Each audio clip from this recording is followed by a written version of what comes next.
Buenos días. Comienza el acto de firma del Plan de Empleo de Extremadura 2022-2023 por la Junta de Extremadura y los agentes sociales. Firma el plan el presidente de la Junta de Extremadura, Guillermo Fernández Vara.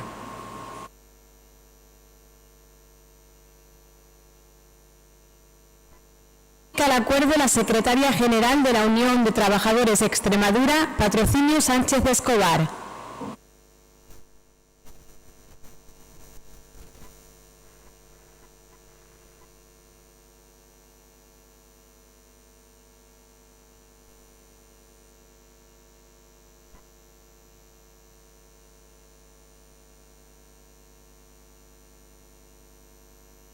Firma la secretaria general de Comisiones Obreras Extremadura, Encarnación Chacón Belmonte.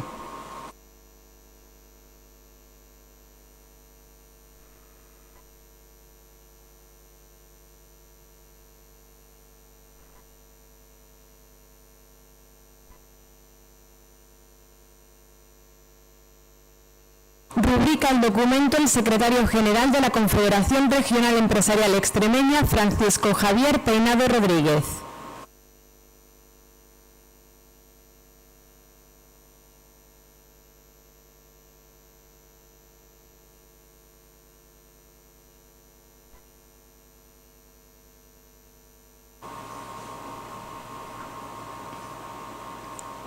A continuación, toma la palabra el presidente de la Junta de Extremadura, Guillermo Fernández Vara.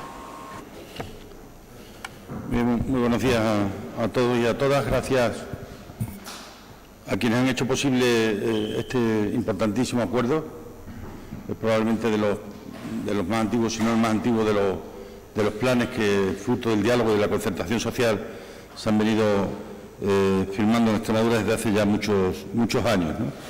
Es sin duda ninguna un plan importante y también un plan que ha dado excelentes resultados a lo largo de nuestra historia y muy concretamente en los años pasados, ¿no? Años no precisamente fáciles, pero hoy tenemos cerca de 18.000 desempleados menos que hace un año y cerca de 70.000 menos que en el año 2015, ¿no? Eso ha sido fruto de una concertación que en materia de empleo ha significado cambios importantes, introducir un dinamismo y una adaptación a la nueva realidad. Creo que además en una coyuntura como fue la coyuntura COVID y la coyuntura post-COVID, aunque quiero recordar que está ahí en estos momentos con unas cifras significativas de incremento en los últimos días. Está lógicamente orientado hacia una sociedad que ha sufrido profundos cambios a partir de la pandemia y a partir de la invasión de Rusia en Ucrania, y que trae de la mano y al amparo de los importantes fondos del marco de recuperación y resiliencia muchas oportunidades para el futuro de nuestra tierra, de nuestro país y de la Unión Europea, ¿no? Para una economía clarísimamente orientada hacia la reindustrialización de Europa y de España y hacia la industrialización de Extremadura, hacia una economía verde, una economía digital, hacia lo que representa la tecnología, en un contexto de importantes recursos financieros para ser invertidos a lo largo y ancho del mundo, ¿no? Con un presupuesto de 634 millones, que es 43 y algo más que el anterior plan, lo cual quiere decir un 8% de incremento, que es una cantidad, creo, significativa e importante, y con 6 ejes fundamentales. Uno que tiene que ver con la calidad, lo hemos venido repitiendo hasta la saciedad. Este no es solo un tiempo de buscar más empleo, sino fundamentalmente de buscar mejores empleos, tomando como referencia y como pilar la filosofía que hay detrás de la reforma laboral. Políticas activas con una importante participación de las empresas, que yo creo que es un eje transversal a lo largo de todo el plan. Un mejor servicio público de empleo, también más adaptado a los profundos cambios que está habiendo y a los importantes cambios que está habiendo también en la formación y en las exigencias, con un eje esencial que es el de la empleabilidad. Lo hemos dicho también en los últimos meses, algo que es enormemente trascendental. Las 3/4 partes de todo el empleo que se vaya a requerir en el futuro va a estar muy vinculado con la formación profesional reglada o formación profesional para el empleo, ¿no? Y eso es algo que tenemos que ser conscientes y cuidarlo de manera notable, ¿no?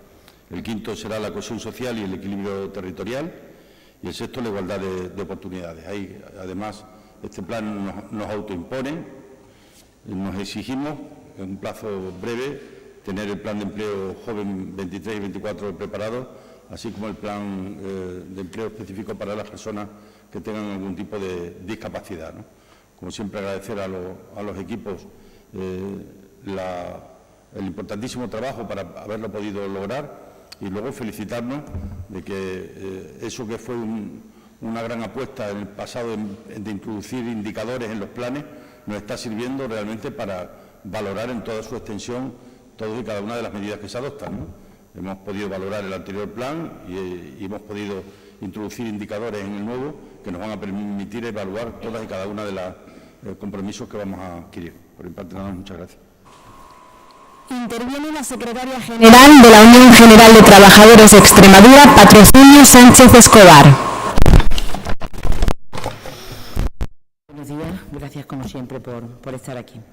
En primer lugar, quiero manifestar mi agradecimiento a todos los equipos de trabajo y a las personas que han posibilitado que hoy firmemos dentro de la concertación social uno de los planes con mayor trascendencia para la clase trabajadora de nuestra región. Por tanto, quiero agradecer a la Consejería de Educación y Empleo, a su secretario general Javier Luna y a todo su equipo, así como al equipo, por supuesto, a la consejera, a todo el equipo de trabajo formado por la Unión General de Trabajadoras y Trabajadores, Comisiones Obreras y la Confederación Regional de Empresarios de Extremadura, que dentro del instrumento de la concertación social hemos hecho posible que hoy estemos ante la firma de este plan. La defensa del empleo ha sido y es un objetivo prioritario para UGT, tanto en el tiempo cuando teníamos la crisis económica, cuando la destrucción de puestos de trabajo era constante y la creación de empleo inexistente, como en las fases también de recuperación. Por eso, desde UGT tiene una apuesta firme por la mejora de la gestión de las políticas de empleo, que con la firma de este plan y la puesta en marcha de las acciones y objetivos contenidos en el mismo, nuestras expectativas están en que éstas redunden en una máxima empleabilidad, al mismo tiempo que se ponga el foco en todas aquellas personas que por sus características y situación de mayor vulnerabilidad tienen más dificultad tanto a la hora de búsqueda como del acceso a un empleo. Partiendo de un diagnóstico que nos permite tener una fotografía fija de las características de las personas que demandan empleo en nuestra región, en este plan se abordan una serie de ejes estratégicos cuya pretensión es dar respuesta a esas demandas, teniendo en cuenta este perfilado de personas demandantes de empleo, a la par de intentar solventar las dificultades para conexionar las ofertas de empleo con la disponibilidad de personas trabajadoras y con las que se encuentran en búsqueda de empleo. Se plantean en este documento que hoy firmamos o que hemos firmado, en uno de sus ejes el objetivo de contar con más y mejores empleos, que a su vez tienen que estar conectados con la actividad productiva. En este sentido, quiero reseñar que para ello es imprescindible la formación y cualificación de las personas trabajadoras, de manera que podamos contar en nuestra región con un perfil profesional que demandan las empresas en nuestra región y de las que en un futuro quieran implantarse. Eso repercutirá en que nuestra región se convierta en una región de oportunidades y competitiva. Por tanto, quiero destacar en este plan algunas actuaciones que desde la Unión General de Trabajadoras y Trabajadores entendemos que son prioritarias y en las que hemos incidido en el periodo de negociación del mismo. En primer lugar, resulta imprescindible la modernización y mejora de los centros de empleo de nuestra región, de modo que resulten accesibles y facilitadores en la búsqueda de empleo. Para ello son necesarios recursos humanos y materiales. Consideramos que la incorporación de nuevos efectivos dedicados a la orientación y prospección laboral contemplados en el plan impactará en el aumento de la tasa de empleo. En segundo lugar, en cuanto al fomento de la contratación estable y de la calidad, la intensificación de la relación de los centros de empleo con las empresas será una oportunidad tanto para las empresas como para las personas demandantes de empleo, pues redundará en el aumento de ofertas de empleo. En este apartado nos gustaría reseñar que la entrada en vigor de la nueva reforma laboral, donde se generaliza la modalidad de la contratación indefinida, se deberán abordar cambios en lo que respecta a las líneas de ayuda para el fomento de empleo estable. Deberemos definir en la mesa de diálogo social los colectivos, incluso sectores, que sean beneficiarios de ayuda a la contratación indefinida. Y, en tercer lugar, y para ir terminando, la igualdad de oportunidades como garante que favorezca a segmentos específicos de la población más vulnerable que tienen más dificultad el acceso y mantenimiento al empleo, como pueden ser las personas paradas de larga duración, mujeres, jóvenes, migrantes, personas con discapacidad y las personas LGTBI, que además, estando en la antesala del Día Mundial de la Diversidad Sexual, quiero reseñar especialmente. Por último, resaltar la importancia que para nosotros tiene este plan de empleo, porque junto con los proyectos que van a venir a Extremadura o que tienen que venir a Extremadura, ya ves la gigafactoría y más proyectos que van a venir, es muy importante este plan de empleo para que estemos conectados a las políticas del plan de empleo con el futuro de nuestra región. Por lo tanto, creo que es uno de los, por lo menos para nosotros, de los acuerdos más importantes que hemos firmado, porque para UGT lo importante y lo prioritario y el objetivo número 1 siempre será el empleo en esta región. Gracias. Toma la palabra la secretaria general de Comisiones Obreras Extremadura, Encarnación Chacón Belmonte. Buenos días. Para Comisiones Obreras queremos resaltar una vez más el valor del diálogo social, que con gobiernos que se creen que esa participación de los agentes sociales y económicos son fundamentales para establecer esas políticas públicas, en este caso concreto el empleo, somos referencia y creemos que ese es el camino. Por lo tanto, desde Comisiones Obreras insistimos en resaltar el valor del diálogo social que posibilita que las propuestas tanto de Comisiones Obreras como de UGT como de la propia patronal puedan tener encaje para desarrollar el futuro de nuestra región. Para nosotros este plan de empleo tiene distintas peculiaridades. Una de ellas queríamos resaltar lo que es la financiación. Estamos hablando de más de 633 millones de euros, cuantías suficientes, entendemos, para mejorar la empleabilidad en nuestra región. No podemos tener fuera de lo que estamos analizando el contexto en el que se está dando y se va a dar este plan de empleo. Hablamos de la guerra de Ucrania, lo que está suponiendo la inflación, lo que ha supuesto también esa pandemia y, por supuesto, queremos resaltar el papel, de nuevo, del diálogo social para contener el paro que se hubiera producido en esa pandemia si no hubiéramos intervenido a través de los ERTE. Con lo cual, volvemos a reiterar la necesidad de seguir incidiendo en el diálogo social. Por otro lado, todo esto nos hace ver la necesidad de esa implicación directa de las políticas públicas y, por supuesto, del Gobierno para intervenir e impulsar las políticas activas de empleo. También queremos resaltar la oportunidad que estamos viviendo en nuestra región. Estamos viendo que, evidentemente, pues van a venir inversiones que van a facilitar también esa empleabilidad. También hemos visto y estamos viendo el impulso del ferrocarril y, por supuesto, los datos que estamos teniendo de empleabilidad, donde se están mejorando tanto la calidad del empleo, puesto que está bajando la temporalidad, y, por otro lado, pues evidentemente se está fomentando también para que cada vez tengamos menos tasa de paro y también mayor actividad. Todo esto queremos resaltar la importancia no solo del diálogo social en estas mejoras, sino también, evidentemente, lo que es la reforma laboral, que junto con este plan de empleo vamos a ver mejoras sustanciales en nuestra región que son muy necesarias.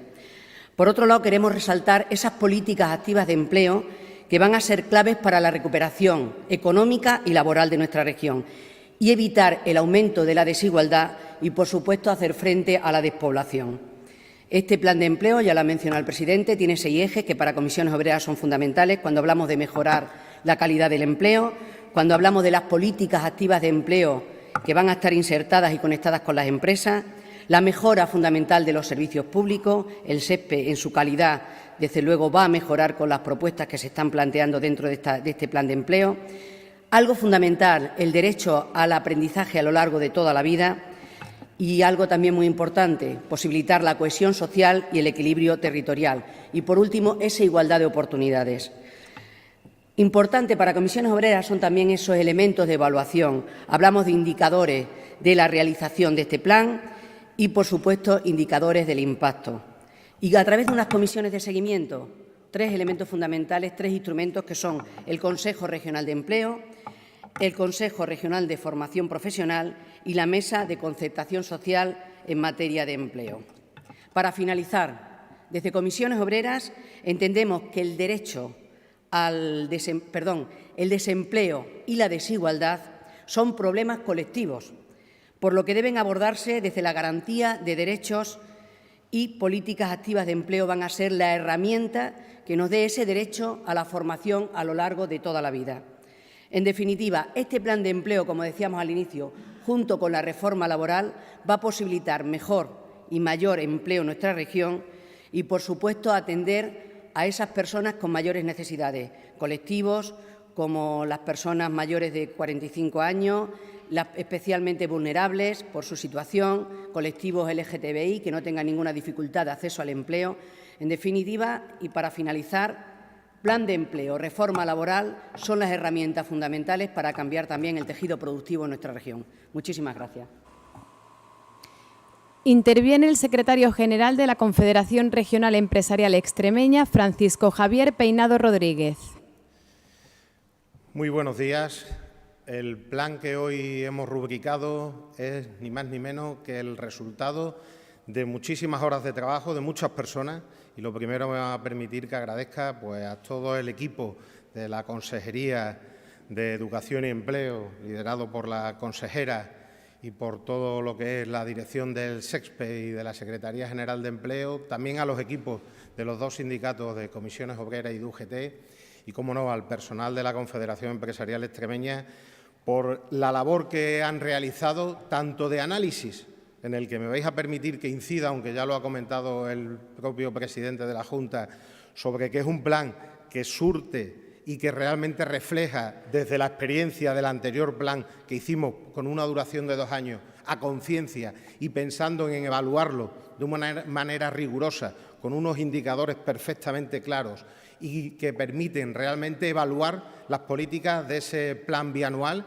que deriva, como de una estrategia que os quiero recordar que se firmó fruto de la Agenda para la Reactivación Económica y Social de Extremadura, una estrategia que tenía el periodo más amplio, pero que luego los planes eran bianuales precisamente para poderlos evaluar, para poderlos mejorar y para poder realmente implementar lo que se estimase necesario.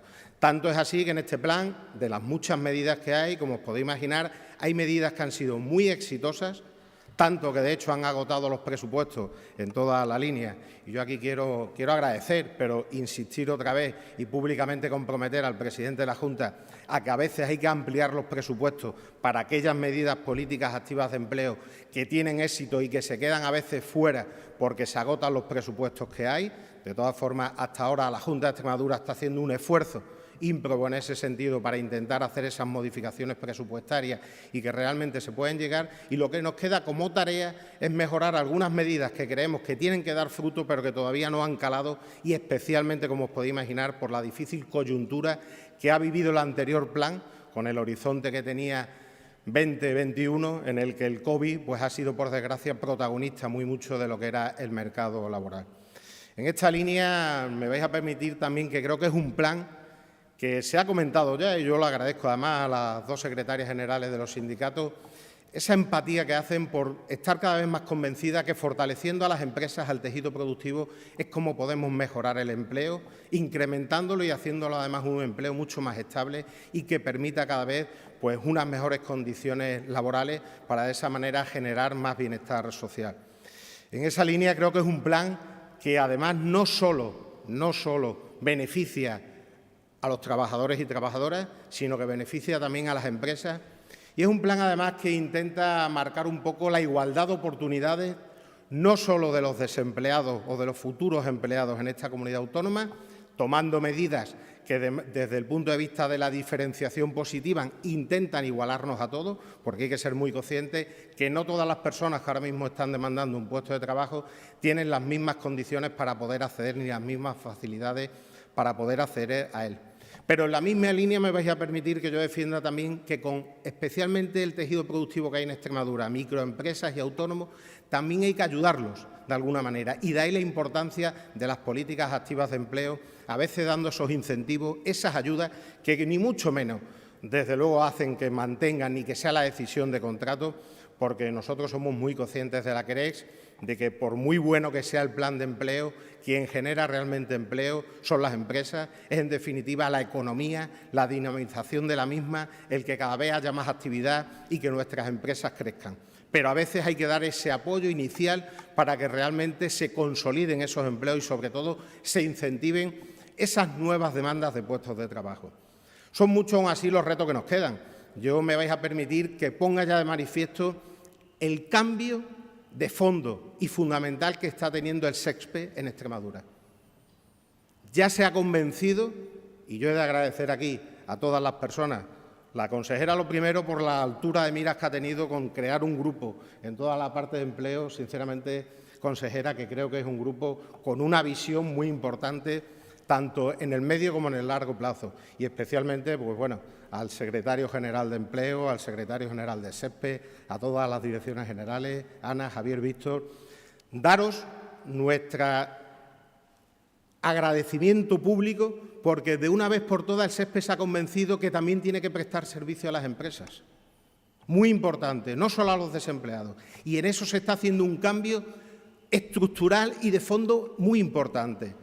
Tanto es así que este plan, si lo podéis analizar, que no voy a entrar al detalle del mismo, veréis que muchas de las medidas no son precisamente políticas activas de empleo, ni ayudas a las empresas, ni ayudas a mejorar la empleabilidad de los desempleados, sino que van para un cambio estructural del SEXPE, que se tiene que modernizar, que se tiene que adaptar a los nuevos tiempos, que tiene que cambiar esa imagen que antes parecía que solo era el organismo al que había que acudir para los subsidios y para intentar tener derecho a las prestaciones. No. El SEXPE debe ser el organismo que permita la intermediación y casar de una manera efectiva y exitosa las ofertas y demandas.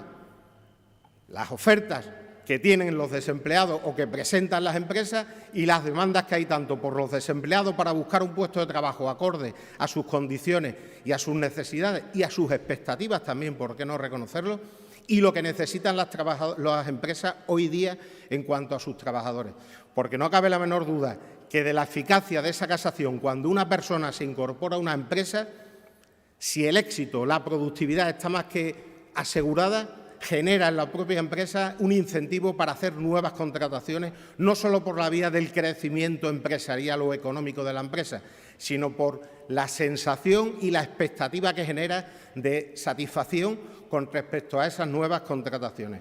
Por lo tanto, yo creo que ese es un reto que queda, se está en ese camino y espero que con los recursos que se han dotado en este plan, de los que además habrá que aprovecharlo, el SEXPE sea capaz de hacer ese cambio necesario, imprescindible para, yo creo, el gran reto que tenemos en Extremadura y creo que en España también, que es ser capaces de, mejorando la empleabilidad y, lo más importante también, la disponibilidad de las personas que ahora mismo quieren un puesto de trabajo, sean capaces de satisfacer lo que las empresas demandan también y necesitan para mejorar en su día a día. Por mi parte, nada más, agradeceros a todos vuestra participación y vuestra presencia para ser fedatarios públicos de este nuevo Plan de Empleo 2022-2023 y esperar que realmente lo podamos cumplir con éxito. Nada más y muchas gracias.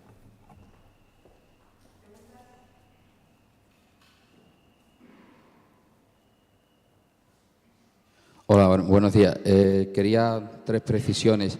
Se ha hablado que se ha rebajado el desempleo en 18.000 personas. Supongo que es difícil cuantificar cuánto se podría conseguir con este. ¿Qué escollos se han superado? Y has hablado de que se agoten los recursos. ¿Se han agotado los recursos del anterior plan de empleo?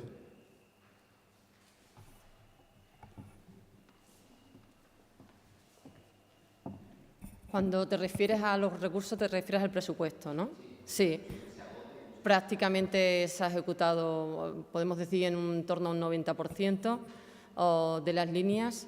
Y, bueno, esto es una continuación del anterior, pero evidentemente está centrado sobre todo a las grandes oportunidades que nos presentan hoy en día en cuanto a proyectos empresariales. Una nueva línea con el objetivo de atender mejor a esas necesidades que se nos están presentando en Extremadura. Y me decías, en cuanto a la posibilidad de bajada de empleo, ¿no? Lo que sí tenemos calculado es, en cuanto a la orientación, la prospección, el margen que tenemos pensado aumentar respecto a lo que teníamos anteriormente. Si, por ejemplo, estábamos en torno a unas 100.000 ofertas, pues nos hemos planteado un objetivo de aproximadamente de 140.000 ofertas de atención. En cuanto a la orientación y la prospección, igual hay unos márgenes de diferencia, pero no te puedo decir qué resultado va a tener en cuanto al descenso de la bajada del empleo.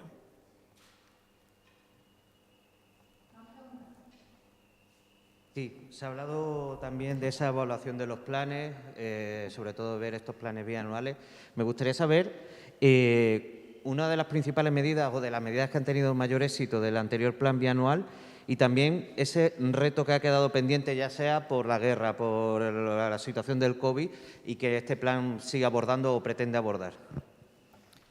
A ver, en cuanto al tema de la guerra y demás y de todas esas circunstancias, uno de los objetivos principales es reforzar. Nosotros utilizamos sobre todo en las políticas activas de empleo. Las políticas activas de empleo van destinadas a reforzar sobre todo también los recursos humanos de las empresas. Nosotros no mantenemos empresas, pero en esta crisis que tenemos actualmente provocada por la guerra, pues lo que nosotros hacemos principalmente es reforzar aquellas empresas al mantenimiento de los recursos humanos, principalmente también aquellas que quieren crecer, que quieren innovar y abrirse nuevos caminos teniendo en cuenta pues, el momento que estamos viviendo. Es cierto que el momento que estamos viviendo perjudica para una serie de empresas en las que tenemos que reforzar el mantenimiento del empleo, pero también surgen oportunidades para otras. Entonces, ahí la filosofía del plan es reforzar sobre todo en aquellas empresas propias de la comunidad autónoma y aquellas que quieran implantarse por primera vez en nuestra comunidad, la innovación, la formación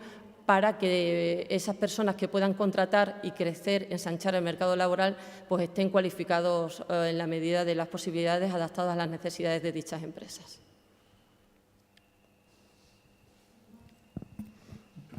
Sí, buenos días. Yo tenía preguntas sobre otro asunto para el presidente de la Junta. En concreto son dos.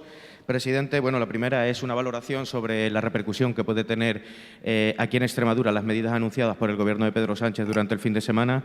Y la segunda es relativo al viaje de pruebas del tren de la pasada semana. Durante todos estos días han habido numerosas críticas, especialmente por el hecho de que no se anunciara de que finalmente el tren no iba a parar en Plasencia, algo que se ha conocido después de este viaje.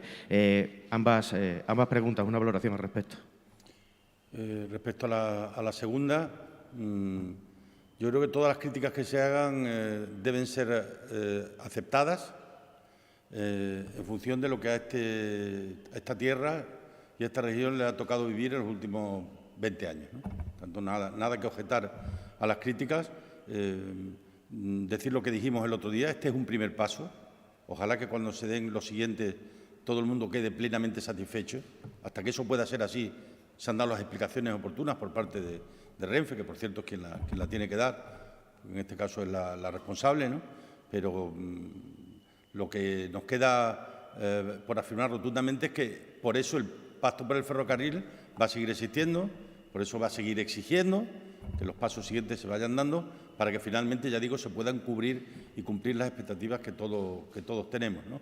Y obviamente cuando se decidió el trazado del AVE era porque se quería que fuera profundamente incluyente en conjunto de la región, ¿no? Ya digo, en cualquier caso yo acepto, como les dije a los propios manifestantes que estaban el otro día allí, no hacen más que ejercer una libertad y un derecho que es la consecuencia pues, del enfado y de lo que nos ha tocado vivir a lo largo de todo este tiempo, ¿no? Respecto a las medidas, y dándolo además con la pregunta que hacíais antes en relación con qué previsión de generación de empleo puede esto producir. Antes de la guerra de la invasión de Ucrania por parte de Rusia, los analistas, lo que teníamos de BBV Research y de otros analistas hablaban de 18.000 empleos entre este año y el que viene, pero obviamente eso ahora queda clarísimamente afectado por el hecho de la crisis de precios que la guerra en Ucrania está produciendo, está generando, ¿no? No obstante, nosotros esperamos que eso no sea obstáculo, puesto que hay muchos proyectos nuevos para que evidentemente se genere más empleo del que en estos momentos tenemos, que ya digo que es una cifra significativa, ¿no? Ahora nos queda el gran reto, que es más empleo, pero además mejor empleo, más calidad en empleo, con mejores salarios, con mejores convenios, para que salir de las listas del paro significa salir de las listas del riesgo de pobreza. Y eso es lo que yo creo que nos tiene que invadir y obsesionar a todos, ¿no? Esperar que los precios se vayan conteniendo. Evidentemente es un esfuerzo el que va a hacer el Gobierno de España, que es lo mismo que decir el esfuerzo que vamos a hacer todos los españoles, porque de nuestro bolsillo saldrá para abaratar en un 20% los precios de los carburantes, para ayudar a las familias más vulnerables, para en este caso ayudar a las pensiones no contributivas, que son las que menos capacidad de compra tienen, y evidentemente eso pues, en Extremadura tiene impacto porque hay 10 o 12.000 personas que la cobran, ¿no? Pero al margen de eso yo creo que lo más importante es que la diplomacia funcione. Las crisis, cuando son financieras en origen, se resuelven con medidas económicas. Las crisis, cuando son en origen, como es esta,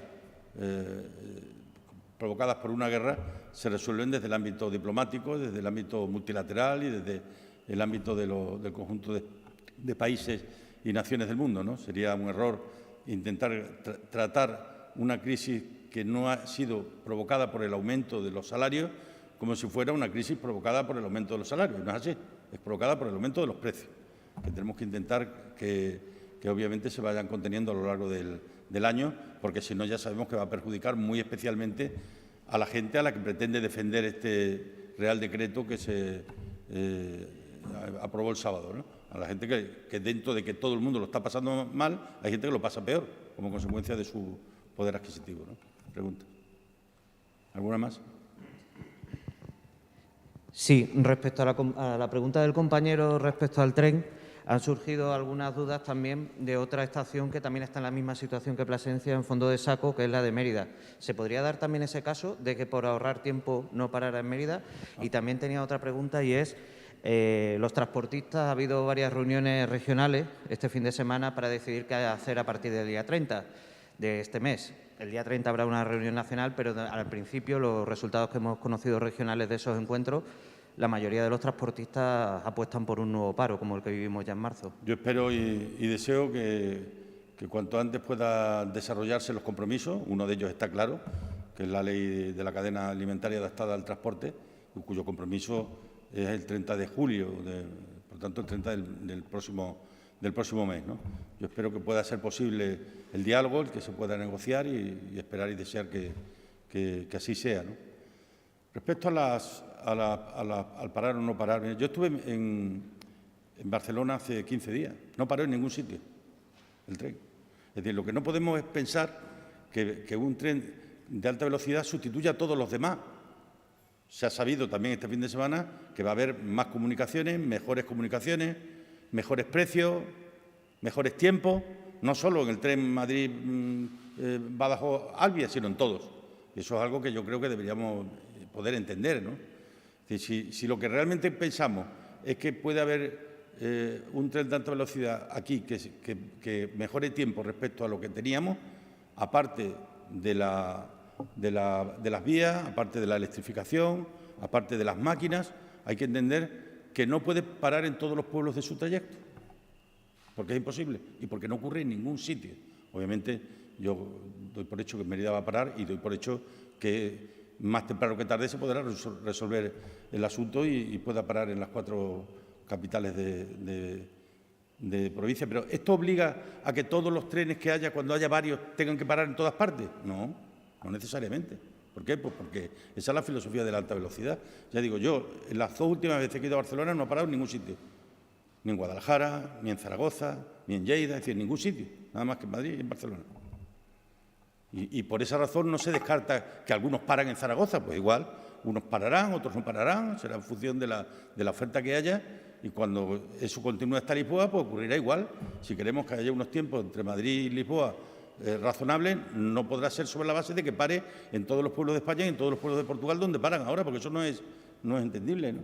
No obstante, ya digo que yo la exigencia y los enfados de la gente los entiendo, porque razones hay más que sobrados después de 20 años de espera, ¿no? ¿Vale?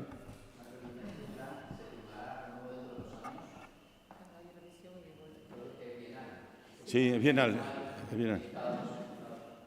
Paco.